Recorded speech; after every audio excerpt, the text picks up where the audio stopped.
ande kadi andi woɓɓe ala sans woɓɓe ay suwi lotto gagnotako bon bloqué la ngala ndemata sikkude ko samakara jon sa noddi ɗo ko tutu watta anga waɗi ho anga a suwi lotto ma on ko suwatako sa sikki ko ɗo fijata yo numéro 1 min mi ala on pagaye an guine games ma on boni peti anga geriɗo ha bulo kama sikkude ɗa feeti pagaye ala e ɗum menen men anda so yalta e lende so yaltata e lendi menen men anda ɗum ɗo bon revenons à nos sujets très principal fi Aliou Ba no andiɗo noon alkamisa Aliou Ba yawno ha pamalaku fami ayo hewti pamalaku hari mo foƴƴidde ka wiyete ɗon Sierra Leone o hewti ɗon ɓe keɓɓimo tun men humpiti ay Allah waɗi lobbingiji men ɗin hino ɓurdi min si tawno foninke menge nanannolan e Billo Ba e Habibou Marwan ɓe nangatano ɓe hay ɓe nangunoɓe yimɓe ɓe gandano kombo nangiɓe kono ɓe wimo hoolike toro sikki kañum ɓuri mu ngala Mamadi Doumbouya no hulimo on tigi yiyay ɓeyi tankunto so kunno yoola Aliou Ba ɓato kaɓe wimo ko atti kon taw wataw yaw kanko tun dey o inni way ko gonga Aliou Ba yaali kañum tun o yaade protocole makko e membre ɓe makko go si tawno noon o yaadano e ɓen ɗon ay ɓe si unoɓe soodidiri le nanki ko onete ko laaɓata ɓe nangayno Aliou Ba e gandata yimɓe ɓen no moni jama on no moni no filtri waɗanela like partage o menen men itta yimɓe moni ɓen e nder 1600 personnes tawa ko goto moni ɓe yo dekkubare mono moni wata sansu programme mum o Aliou Ba o gandi jonde mari blogueur ɓe savamɓe kamɓe kala ko wonnoy ɓe andi à l'avance hulɓini yimɓe ɓen no watti hore mum place savant on savait yimɓe suwete yo yimɓe ɓen nangue kono kamɓe na yo ɓe nangue yimɓe faala yo yimɓe ɓen soke kono kamɓe na yo yimɓe maɓɓe ɓen soke ɗum lannayi woni e saare nde yugol ɗo no prépare ko prépara a muntanna bon dans ce cas Aliou Ba hewti pamalaku o tawi mbaye yata haɓɓaki ɓe namdi ɓe noddi ɓe wi Aliou Ba hewti ka frontiére ɗo ɓe noddi ko wiyete kon haut commandement de la gendarmerie nationale maccungi ɓale wino ɗon no wiye Bala Samura huɗa ha fof andi fi makko Bala Samura mi haalna on ɗo piiji tati ɗi Guinée ganda fi makko taw Bala Samura ko kanko e fulɓe ɓen janɗiɗi ɗum ko mamum o nana pular no nanirten ni o noddino Aliou Ba leyo inni Aliou Ba ko wonɗa gerde ko ala men welde ɗa dérange ude men Aliou Ba o kanko o ceka haccu makko ala e ɗum o yaa bon o inni o yokke resi o nodduno Aliou Ba leyɗo he koko wonɗa wadde ɗo men yiɗa no dérange ude men ça nous dérange Aliou Ba o kanko haccu makko ala e ɗum hay sino dérange ɓe ko haaju maɓɓe ton ɓe darayno ɓe gerda kanko ko wi kongo firtali ɓe a accata o ni mi accata ey ok joni noon dans la semaine Aliou Ba no anduno Bala Samura no menasimo Bala Samura no marɗi systéme di tati ɗo so nangima goɗɗo andali an on a yay porté dispari a yay ka woɗɗi goɗɗo wolta fima ɗimmel ngel so andi a andi jama on andi o asimay kadi oyo kanko nanguma tammel ngel so falama ma toñude o toñete joni noon ko honto probléme o woni avocat jo Aliou Ba on ko kanko woni avocat état on Pepe Lama kanko defandata Mamadi Doumbouya Pepe Lama ko kanko faala defandude Aliou Ba kono ɗum woni joni noon avocat no wawa jiddira bandi ko yoɓuɗo ko ɗuuɗi o konɓe yatta mi haalna ɗum taw ande on ɗo sika o probléme lanni o probléme lannali de mo innima ɗum lanni on tigi fenayi mi inni on Pepe Lama ko avocat jo état o Pepe Lama ko avocat jo Aliou Ba forestier jo o janɗa reeduji a yahay dille donc avocat min ne no wawa jiddira bandi avocat ala guiɗo avocat ala partenaire avocat mo yiwo c'est mon bébé avocat mo yiwo c'est mon amour siɗa mari mbuuɗi avocat kañum ala siɗɗo ala yiɓɓe ala programme avocat ko yoɓuɗo ko duuɗi o ɓe jonnamo gonga Moyo bali ko dudi o be ya be anda. Kambe be cheka o igo gido full be landi no bodo 100 million. Be landi do mbuli ko ala me yalti men demantisi. Ala wadi o yalti. Joni avocat bengine ko mardo be wonani. Fami. Donc hala ngolon pepe la mata ko avocat de CNRD. Ça c'est quelque chose de très clair, c'est un pro CNRD. Alibano ka wonda ko no woni avocat jo makko. Dar do ngandi avocat be fo. Ben attaque au commandement de la gendarmerie nationale. C'est na pepe la ma. No di me be anda fous. Min jamais plus jamais. Mi do yewti da e mo mi buri. Kala mo mi buri ko mi wajo masaja bali mi pottine. Min ko non yare ten. Ay tun jama ngala dina. Jama ngala religion. Jama on fête ndira fête Noël. Mi ngande kadsi mi do buruma ko mi wajo masaja bali potto da. Ay tun joni mi andi ono gikke ala programme mongo foko wunsu wansa. E ngala gerdude. Kala yennu do goddo gerde to mi hala ni wande kadi mi bulo katao. Sa yenni do goto temedere yennete. Ay foko sabu angardi. Sa ni da wasi ne da tay wasu bene duburu mano kapasga. Sawa yennu de on gerdai. Geron ton hana afiki sintira. Madung yo mawbe mabe wele. Sari ndaru golle king pay kusare. Da dua de jude. Una tranquille. Wada hore ma lei. Kono era do kire ya do fiyo nene ma yenne. Ara kire ya do fiyo babe ma yenne. Ara kire ya do fiyo yimbe wole ko boni. Ara nene ma e mano turbindira na totori, n'est-ce pas? Dara do da kire yimbe ma yenne. Même min problème. Les enfants zéré pour toi là-bas. Amine. Donc do woni der tong. Dans ce cas, do ande kadi mojo beden ndudi, programme ji ndudi, frustration on ndudi, mi jongon kadi lanay woni. O fami? Odo kadi ni avocat de Dadis Camara. Très bien. On andi bebe no andi. Andi ka nde yewtete. Enen en wolata ko windaki e ko nganda. Yo alla dandu bano adama. Jama on fou. Atutude ko golli. Mako joki. Mako woni wadde. Arandara goddo. Boyno do no ino de vivu mama didumbu ko fino be dadira Ko fino be dadira. Mi do andi o ay ko poboji ko mulare dube. Boyno do hande no inde vivu dumbu ya fiyo bebu ka be walo. Boyno inde vivu mama didumbu ya fiyo bebu ko be nyama. Boyno inde vivu mama didumbu ya fiyo bebu, n'est-ce pas? Ka be wawata foutade be nyotana hore mabbe. Oika, donc du no fona.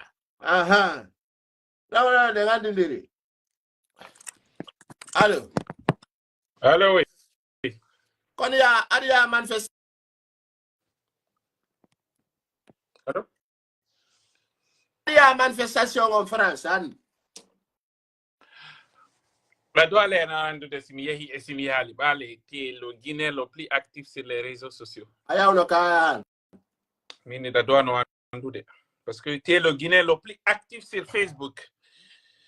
Quand ouais. Nangi ani ubabe wali ni moy gatun kat commandement de la gendarmerie don jodi. Quand le buri batta de moton ka.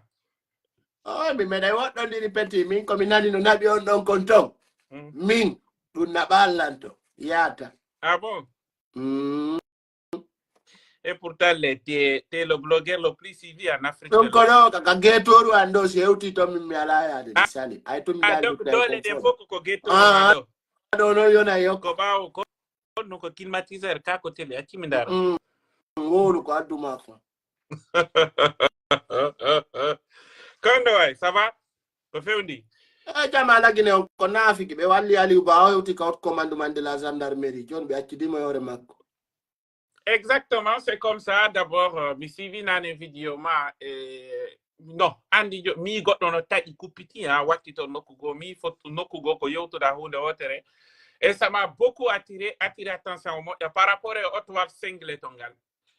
Otwar Singletongal, donc du coup mi wanna mi yettuno hanki publication mi postono Automacom parce que yimbe be ganda ko non marque Automacom mi wadi inde marque mi wadi numéro prix ko to angal soda ko yimbe no sikude ara ko kanko mon wadande promotion mais ils ont pas compris parce que yimbe be yi tout be nanata kambe ko yennugol tun quoi kono mais bon mi kono réseaux sociaux woniri quoi ayoti hunde wotere unuda Jani Alpha o fuddi wano o litti wano o activisme depuis disons joni nen gila 2019 parce que ko don mouvement jini fo hawtondiri Jani Alpha de ngandi o sacrifie carrière artiste makko o sacrifice piji buy fi combat politique mais hanjoni e yali soduɗo auto ƴetti jonni jani alpha e yali soduɗo vélo soduɗo moto ma hay billet d'avion mi sikka no wodi ɗo militant ji ou un bailleur de fonds un commerçant no sodi jonni jani alpha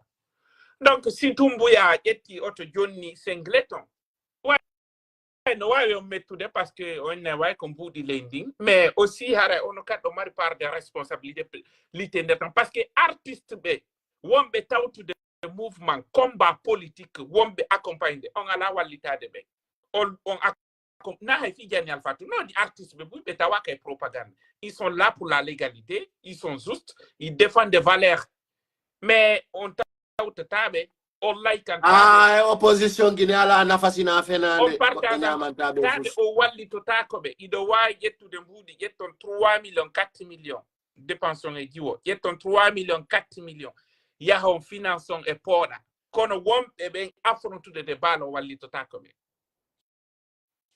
d'accord si sengle ton heɓi otowal par ce que oto ngal miɗon mbami daari ko marque oton ko 69 000 euros ko ɗum kutata 69 000 euros mais anda ɗum ko jila hawrata franguine mais en tout cas no ɓuri plus de voilà ɗum no ɓuri quand on fait mentionnellement ça dépasse 500 millions c'est ko auto américaine non ɗum ko auto c'est même pas en Europe ici c'est des autos parce que ayi auto jeɗe no towi donc non a faala ɓe okke otowal obrigado attention ndimen opposition guinée ala nafoore a yoɓangol blogueur de location ɓe gaynta terto ɗum opposant guinée o tampuɓe a joni on dépasse ça maintenant parle-nous de l'actualité mais ko ɗum woni ko men andi mono faala e wallu hoore mum opposition lanne woni il faut parce que moi j'ai pas besoin de me justifier oui certes j'étais à la manifestation de FNDC parce que inde yaltiɗo que j'ai reçu beaucoup d'argent du Mamadi Doumbouya m'a donné d'argent Mamadi Doumbouya jonnatama mbuɗi parce que a welatamo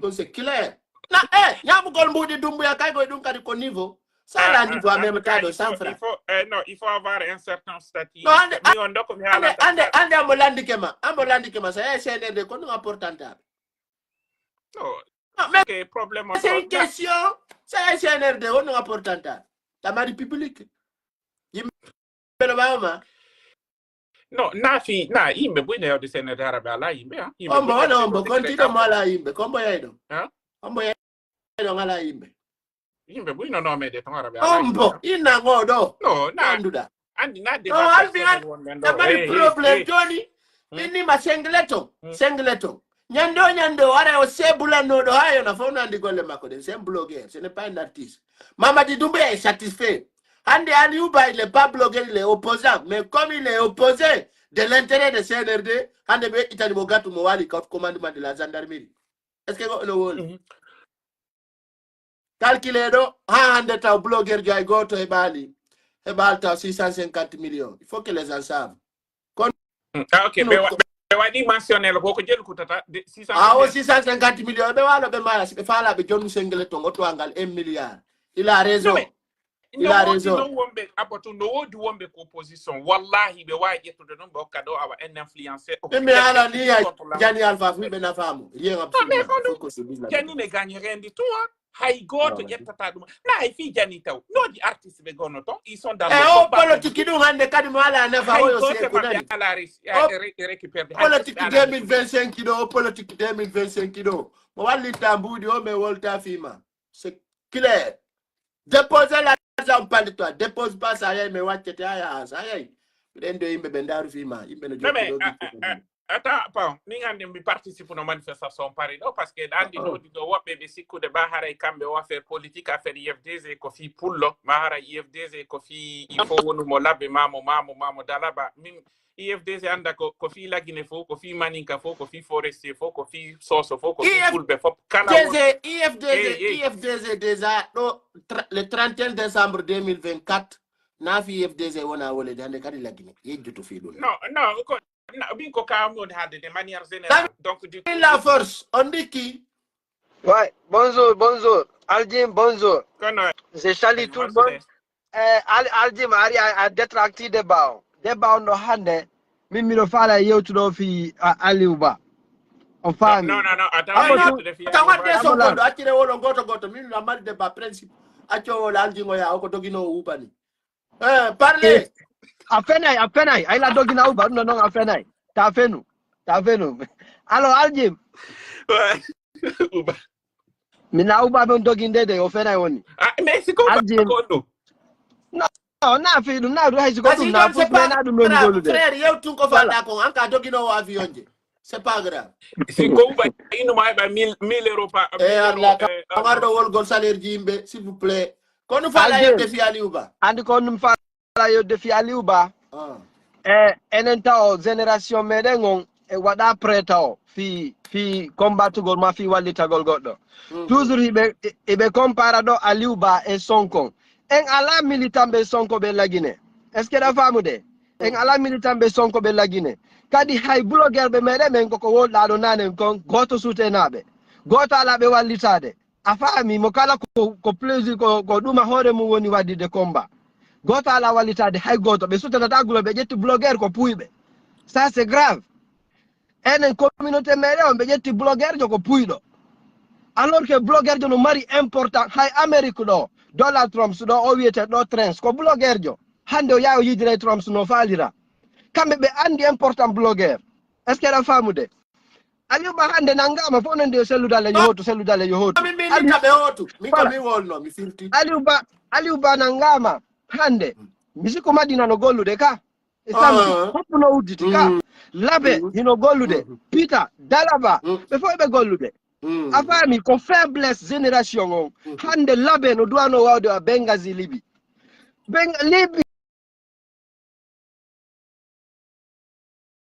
yari Gaddafi ko Benghazi o wadi duma ben don hado considerabe yimbe don ko ben atti manifestade contre mako ka labe hande ka Aliuba nangalo labe duano ka auditude be paralyse labe few Peter tawtayno Mamun tawtayno ay dala tawtayno ay jere ko tawtayno Janja ndutunga sanzan. No, respectima. No fo tawtayno. Kono labe no jodi hino gollude mo fo be wudi place di mabbe be gollude. Be na yo seludalen arta wada hondu lagine kako be warmo. Hondo défendre ta selu. Alors, Paye Kousar mi si qu'à un moment donné en 2022 tu as dénoncé ici commerçant be no complice ko no wadde konka parce que Paye que warete ko l'axe manifestation wada mercredi jeudi.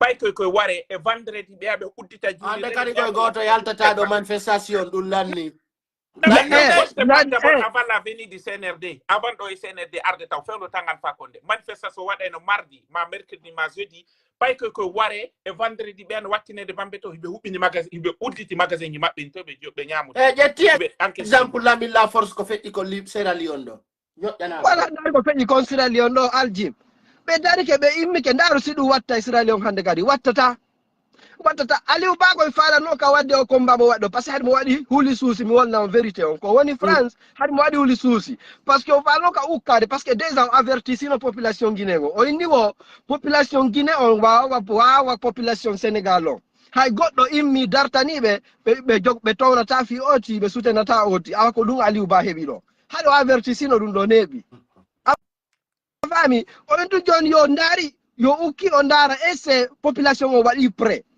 kono ndaru goto wada pré hande mamari jumbo ya lamo to hawmaya dum sidon fala wata siko ni o lamo to hawmaya hay goto susta mina de la Guinée sellu dale na faiblesse makko sellu hotata population o wada pré defandugol yimbe ben hande ko communauté meden on tun hiyata do blogger jomo ala auto blogger jomo ala $50,000 compte mu ko blogger guinéen tun hiyata dum hande tawada combattant pendant 2 ans 3 ans 4 ans 5 ans 6 ans angida combattant de goddo ala $50,000 ka compte ma ala doginde auto wal ngal $30,000 ko blogger guinéen tun heddori dum hande dum kadi na blogger on fo blogger be enen sutanu be opposition men popo ibe no sonja do fi singleton dum ya na auto ngil 10,000 euro jonna singleton 100,000 euro jonna c'est-à-dire la sacrifice que singleton est en train de faire pour Doumbouya il mérite plus que ça Gianni Alpha.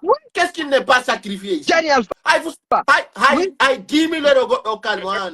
Auto Gianni Alpha auto moƴƴo ala. Hay auto moƴƴo Gianni Alpha ala. Bon, moi je suis en train de me répondre ça woni kondo yewtude ko. D'abord, mi do commentaire qui vous il faut boycotter les blogueurs. Mais boycott. Oui, il faut boycotter les blogueurs. Maintenant, il est Johnny non, il andi risque di ko blogueur rondi ko. D'accord? Journaliste yo nangete do. Be médiatise fo. Mais si blogueur yo nangama do. Be halata ko balle di be halata mo kala ferma hundu ko mun ko. Blogueur stati makko woni exposé. Il a exposé parce que woni premier ennemi un blogueur un parti politique ko yimbe be wondu da ben goitaw. Ko yimbe be wondu da ben hara ko no woni corporation goto mouvement goto parti politique goto organisation goto ko ben do woni contre ma ko be woni zaluma ko be si be hebi goɗɗo infiltro holla ko wonda be nangue wallahi ko yimbe be wonduda men ko même pour ça ko même pour ça au secondo il faut maintenant accompagner les blogueurs ils vont jamais le faire parce que pour eux dans leur tête que ko vidéo ji ko jottoɗa watta ɗo be halanama fi inde monétisation heɓe ɗo ko fande 8 000 euros par mois kamɓe ko ɗum ɗon ɓe adi hoore ils vont on va approuver un blogueur joɓa 8 millions de 8 000 euros par mois faut yewtude yimɓe ɓe ils vont te le dire yimɓe homɓe non. Non, attends, c'est un débat, c'est un sujet. Non, c'est pas un débat, mais ça dit 8 000 euros. Mais blogger be gono do be heba 8 000 euros kambe si woni monétisation mais si kude sa wadi do vidéo ko buudi won anadude ala en fait blogger jo wolo fi politique mo page mo woni authentique monétisé ala fewndo do non ni c'est non mais on te parle non Andy na tout be woni wolde dum moi je le précise moi je vis pas l'argent de blog hein ça je le précise je le précise ici. Ben moi je ne vis pas grâce au dos des uns. Alors on doit candidat de la finance de. Mais ngande mi nyama na le présidentiel de l'Engai sans franc. Ni quelqu'un qui est derrière lui. Et quand comme on va de faire un combat patriotisme. Fi legno langol parce que l'enfant là pour le nom. Quand on y a de doni 2025. Chaque pelle cherche à sauver sa tête. Hande ka wodendo pour le kala nini ko ni darde ko no sauver tawre mu. Parce que hande mimo wiuno lang aliuba nangete waline e gatun ka haut commandement de la gendarmerie jawa lotalo mina no ko fenande kono laba ni lang hande min des amis comme to sokwe min se benangila ko beta tutunda ndembe na parce que ça ne dérange rien famine OK John pa ko sari ko bala yo un véhicule comment me véhicule aldim ni tino ko no ko hino ko min nyonko minni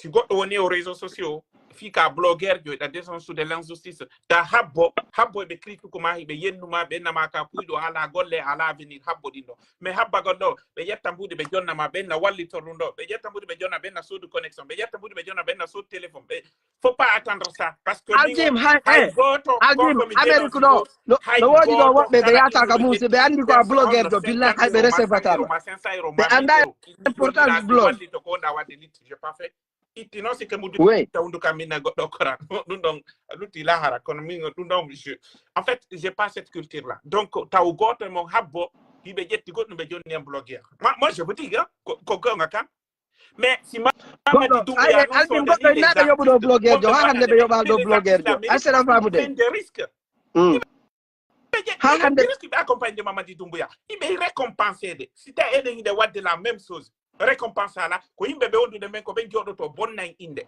mais ko nu fallo bonna inde ala ko buri communication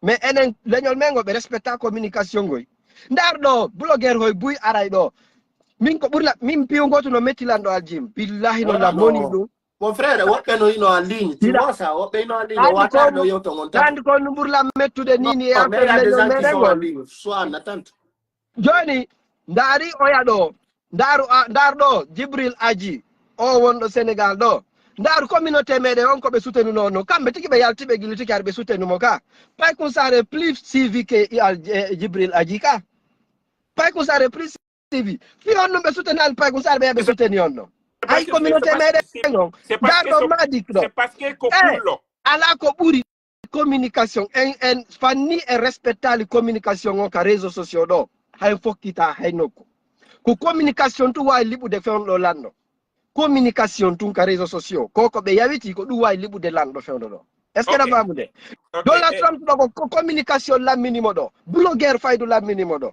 andube benno andi parce que o mo wenta do Elon Musk ayiro ko sakkuzuro yettano $1 million o kaka o kanyimbe ni wonbe wolde fi Donald Trump ko dum lamita do godo kono ay enen yiden en do kam onade fi o yakko kawto waldo Singleton ko be Mamadi Doumbouya kanko mo andi valeur communication say mo jettoyde wobbe Côte d'Ivoire mo jettoyde wobbe to adda la Guinée fi o wada mo ko parce be andi intérêt communication ene non opposable meden be fala be lamungu be respecta communication on kambe famini hibe buri fow hibe andi fi politique buri fow gundo ala e politique ka internet politique ka réseaux sociaux ko ben doit soutenir ko ben doit accompagner Aliou Ba nangama ngiru wa ay fusu men minagi mono fala wata sonjito parce que hande mimi do feli labe mi do feli be parce que ko do woni awa joni ko labe woni capital Fouta Jallo ngal ka ko no me jodo to be ta place di mabbe ye ko kambe tanto amen min de gereo wana kay Conakry parce que ko don buri gandude effectivement alors abo mi kadi mi pousse ko yewtuda kon d'abord mi arta ko blogueur mi sa on mi gayni to do non affaire blogueur be ben enen fulbe ben en ala hebude to Djibril o ari Sénégal il était logé nourri a fami Djibril mi sikki be sodani mo oto je didi don Djibril so haltanama mbudi ko hendi kon goddo watama dumanade Magic Sans Frontières Magic qui vivait au Canada mais fait une investigation une enquête lando da gila nanga hango akita hando woti kan ko fudi jelo hendi a fami au delà tout ça blogger mais c'était tout a woni pullo a woni wondo defendude ibe jettuma comme te acquis c'est-à-dire ango hendi ke malani vrai ou faux donc c'est ça concernant Mamad on Aliou Ba d'abord on est en train de perdre le terrain parce que Aliou Ba il était le seul leader politique won o la Guinée to won no do dénoncer le système. Il a été arrêté. Goto halali goto dumanaki. Mais là, c'est que de goto go yaltita nangedo. Yalitata. Et n'oubliez pas, on te fait une kemenge. On te biloba. On te abibou Marouane. Mais ça, c'est une échec. Alta élément de Mabé, faut tous les motivateurs de terrain sont portés disparus. Non, mais non, au calendar, parce que si tu as puis Golle no continue. Et puis Golle no continue Conakry. Activité no continue. Mingo mi to poussa ta goto, yo jet touriste que on angeto ngo ware ma osoke. Wona ko blogger de poussima ma goto. Ça il faut qu'on se dise la vérité. Sa population o wadi pre o jama on anda wa population o wadi pre ana be compara do Sonko nge ina chelu dale yawa wa Sonko est population guinéenne on wa wa Sonko population sénégalo non c'est mort là c'est mort quand on fait la Hollande deux questions ce gars là il m'envoie beaucoup de trucs il be on be France no il dit wara inan vraiment de kadi ko ma won non grand David de trop qu'on va là oui gonga en fait par rapport au de compte c'est important mais sauf que premièrement la land yo fi bloquer yo il faut qu'il arrête non si nous faites le combat pour votre pays fait en bail comme ça il y a wala ko falla parce qu'il y a personne qui te paye ñande go foot do o wala tak falla wala go wata gol go to pas be ko yo wala gol le monde métier ya wala gol le monde alors on même pas fini demander mais si vous commencez à déjà dire que il faut qu'on nous paye non on ne sait pas pour notre pays on ne doit rien attendre si quelqu'un d'autre pays quelqu'un d'autre nous paye on ne peut le payer parce que vous avez des émissions de développement nous les communicants chacun essaye de travailler chacun doit travailler gol en mode wakre de chili mais Nicolas mais din montrer mais c'est bon in de Caraïbes pedo ko la mu yobe Doumbouya ko no mari boudi mais quelqu'un qui travaille pas un opposant vous savez bien comment il gagne sa vie on sait même pas comment il fait pour vivre mais c'est nous on est indépendant yobe et je comprends pas les communications là arrêtez de dire que les gens de vous payer c'est pas pour le pays vous vous battez pour votre pays pas pour quelqu'un d'autre c'est la Guinée ça change pour tout le monde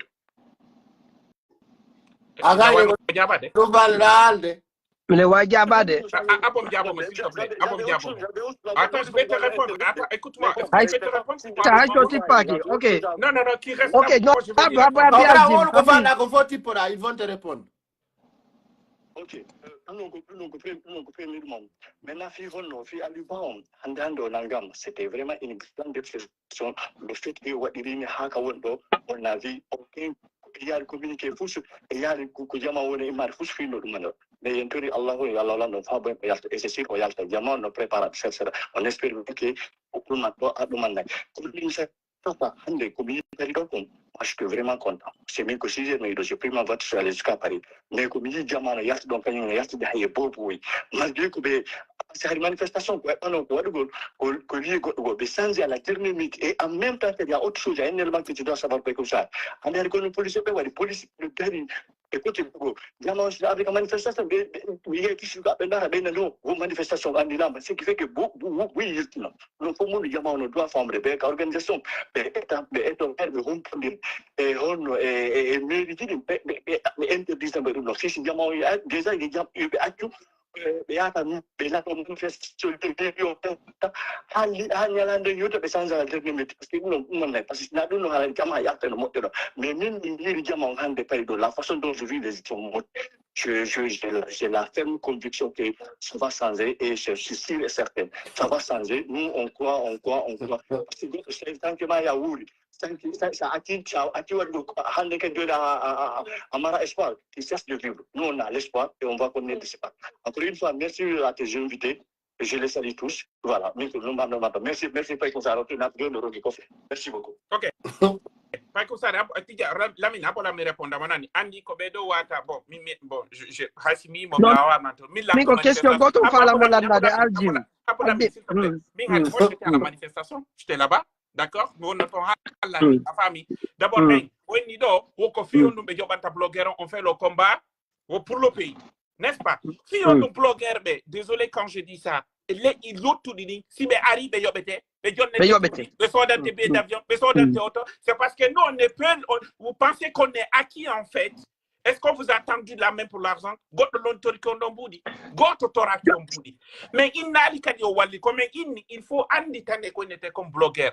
Influence, on peut tout de risque. Nous, on a des vidéos, il y a la madame Maya qui est perdu, famille m'a perdu. Mais pensez à ça.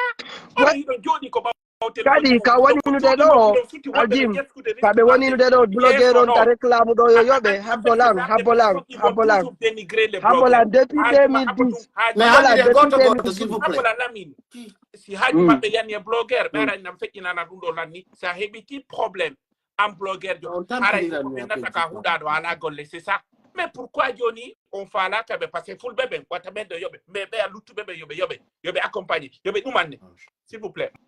Moi, je ne vais pas rentrer dans les dossiers puis du gouvernement parce que quand on est l'interne, il ne faut pas exposer à la place publique. Mais arrêtez au Aljim, Allah, John 2 minutes. Andi min ko haali do kon foko piungo to mi retene ko haali do ko mi wala mo jabade Allah tawara o mo jandar de video ka wini do blogger on ta jama o réclame do yo yobe ko hombo réclame do yo yobe depuis 2010 moi je sais que chaque blogueur peut aller quand il veut car là obligatoire à soutenir Fernandez opposition voilà. Moi je le retiens si be wada alfous le 31 décembre l'opposition ne m'attend rien du tout ay ko Fernandez wakili do burtani uba inu goldo imbe e jode jobonon espoir alla wala ko Fernandez gurana goto winda fi politique la Guinée voilà kurana goto afami depuis 2012 do blogger jo hay goto yalta do wi yobe wallito mo goddum ka hay bajjo yalta yimbe no wadde combaji mudum sa calculi do joni video ji ko watta do sakkuzo joni wonen tum pay ko sare do ara o calcul on crédit don tum pendant 5 ans nuko combien no ha hande ko mbo walliti personne soutenali hay siko $1 hara wi en har ko $1 communautaire opposant be na joni kala yiddo men yidi men lewru be yo wadam pay ko sare $1 ko non nun dérangeata be $1 pet afami mebe wadata ko be arbe ndara ma do ndar gol ma ngi be wadi pré mais wallita gol ma be wada pré sa nangama manifesta gol fi ya yaltu be wada pré afami gota be force do hay goto yo yaw goto kadi hay pour le goto kadi réclamation yo be yobumo goto manifesto moi je le dis hay pour le goto kadi info goto mi ari Amerique do na kambe adilando na IFDG na militant jo IFDG na partisan jo IFDG afami info ko kanyime be woni wadde ko sacrifice be woni wadde mais be wadde di le'i be tawna di yeso meden hare no as be valoriser be aburi en alors que ide pay ko sarane mo buri Guinée fo visibilité Guinéen fop fuɗɗo resource ma maninka ma pullo fop mo ɓuri ɓe visibilité ka hande so yahi hande kam Mamadi Doumbouya o heɓa ɓuri oto o heɓata to wondiranen gonga hara hande o yawto joni o heɓa ɓuri oto ka en fo ɗen andi ɗum ɓayde so yahi joni ɓe recevay mo na fidara mo yennudeɓe so yahi joni o yo fala wontude makko ɓe recevay mo juuɗe maɓɓe ɗen fof jama o yo wattan hakkil so jama no wadde combat ɓe andu jama ko fi Allah woni waɗirde mais kamɓe kadi yoɓe andu communication no mari important ala leydi lanɗo ka laamoto taw communication tawaka ko communication mari doole e la leydi ko laamete hara communication ala parce que la communication est l'arme vous m'entendez la plus puissante qu'on puisse utiliser pour changer le monde. Yoɓe accu ƴettugo blogueur on ko puyɓe yoɓe accu yoɓe selu on mentalité yoɓe selu ɗum onno lamin ɓe ƴetta blogueur puyɓe go hiɓe ƴetti ko yimɓe ɓe ala golle voilà ko yimɓe abi on n'entend pas min to mi ala nan wolanta ɓeɗo ɗiɗo menen kono menen min mari yimɓe communiqué ɓe ɗo mais tawi woni on fuɗɗike allo menen jettuɗo kono men andi kono menen wata sibude kono son fuɗɗike addugoɗi iddeji ɗo wondema yo onde yo yoɓe woɓɓe ko yoɓe take di hara on fala jibude ko exemple men jonni de ko exemple men jonni attention so gaddiɗi haalaji ɗo onon hay son wolade mais wode woɓɓe goo waɗude ko onno wadde ko ɓen hande ka kamɓe kasi yoɓetake joni ɓe serti Andy, vous êtes vraiment capable de dénaturer les propos des gens. Dénaturer les propos des gens, ils ont vraiment est-ce que vous avez goɗɗo yoɓe blogueɓe ene wadde onon blogueɓe mi na kon fof wona okkede men woodi woɓɓe ko wonaɓe jonnede mais hara ko frère mais wiyali yo okku goɗɗo komi wi yo valorise communication on mais wiyali yo okko goɗɗo mais valorise communication on ɓe wona jonnede goɗɗum ɓe annduɗa mbiɗo yettani on sûr et certain par ce que nani woni ɗaɓɓude laamu na an na goɗɗo ko hiɗen anndi homɓe woni ɗaɓɓude laamu mais ñande pullo fuuta heɗi laamu o koko wonno wolde ɗon ko onon bloqueur ɓe wonɓe wolde ɗum ɗo on fof on wiya importance ko wonno ɗo wollande ɗum ɗo ça je vous dis ça mais taw addu yewtereji ɗo wonima blogueur ya gangal ɗo wadde ene woodi woɓɓe ko wonɓe heɓude woɓɓe ala heɓude ɗum nayi de moɗɗo noon jomde karejo ɗo si Allah Écoutez, on va attendre.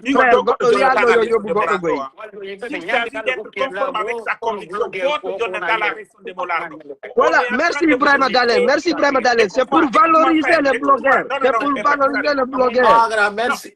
Non mais attends. Happy. Grand konde non pullo e batalamu. Joni ayi aliupa nanga masokama. Aïe Loudale ngalaka lady la Guinée. Quand tu m'as pour le Batalamu, c'est la question posée. C'est pour valoriser les blogueurs. Bien sûr, ok, mais je n'en pas woni donc o yalta ma o yalta ça c'est un deuxièmement si on déqui on débloqué de son déqui hala ti pour quoi atamende ya fiono atamende ya non c'est parce que on va te donner au moins courage yimɓe ɓen kala ko waɗata la Guinée onon son jonni courage no gasa wooda e waɗoɗe externe fo watta mais wooda e waɗoɗe mais onon kasi on deƴƴi haɗa ko no wona ɗuma faalo yo no encore no faalame waɗa ko min continue ko wolugol ko laatta ko no wonnon continue gol ɗo ni yewte au moins si goɗɗo simo retiro to mais kan wolu fikkinugol vraiment haɗay sino woodi blogueur ɗo nde ɗum ka wona yo ɓeyda alaka yo no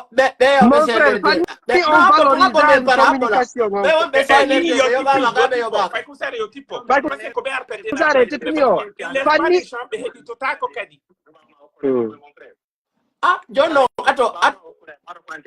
mais one exemple Loudale hande non Fils Loudale on grand yejjutu Fils Loudale on faut oublier sur les présents yejjutu Fils Loudale on se dit passer maintenant kasi NRD lo joni kala pour le fuuta faalaɗo laamade ko wonu wawde ko en communique mais e wole ko onon communique ko menen ka ko onon menen ɓe mari ko min siifa ko onon menen ka min siifata men mi wolana woɓɓe ko fi ko yewtuɗon kono tawi woni on fottike innugol ɗo hi woni blogueɓe goo ɓeɗon okkete menen ga menen o ketake ɗum moƴƴana en anna joni ko no falɗaari ko yimɓe ɓen fanko to haysi tawi no haysi piiji no wadde nayo wole min komi inni non joni senglet on o jonnama to ka o jonnaka par ce que ko ɗum addi nde yewtere ɗo c'est normal.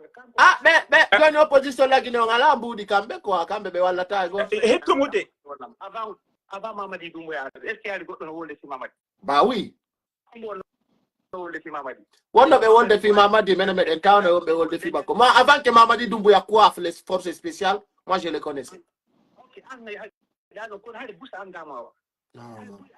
Mamadi Doumbouya depuis 2018 Guinée be benno andi mo hein. Mais on a même ko bino dirmano ko mi jeje tan ko taw jabu fi Allah addugol fi affaire mbudi on blogueur den men adda men frère men adda affaire mbudi goy men adda affaire mbudi ko men inni écoute s'il te plaît mon frère John invité ben kadi yotere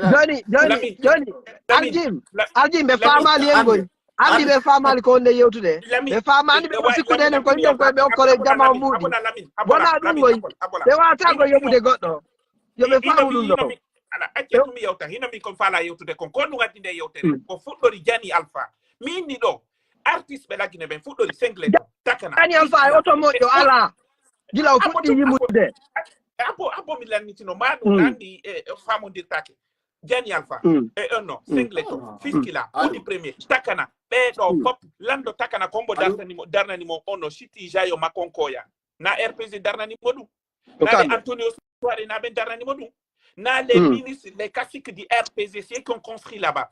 Jani Alpha, on en a fait peut-être que 2019, au combat FNDC, il a résisté, il a combattu. Nini, le gars, il vit en exil. Qu'est-ce qu'il gagne? Qu'on nous gagne? Rien. Faut voilà. Mais le gars, il continue à combattre. Si Singleton, Doumbouya, Sodani Singleton, il va 70 ans, une voiture de 70 000 euros. Mais à quoi maintenant vous s'acharnez sur Singleton, sur Doumbouya? Il y a des gens qui sont capables, qui sont dans l'opposition. Il y a des gens qui sont pris le pouvoir et n'ont rien fait pour personne. Ils ne vont pas le faire. D'accord? Les blogueurs, mais ils ne sont pas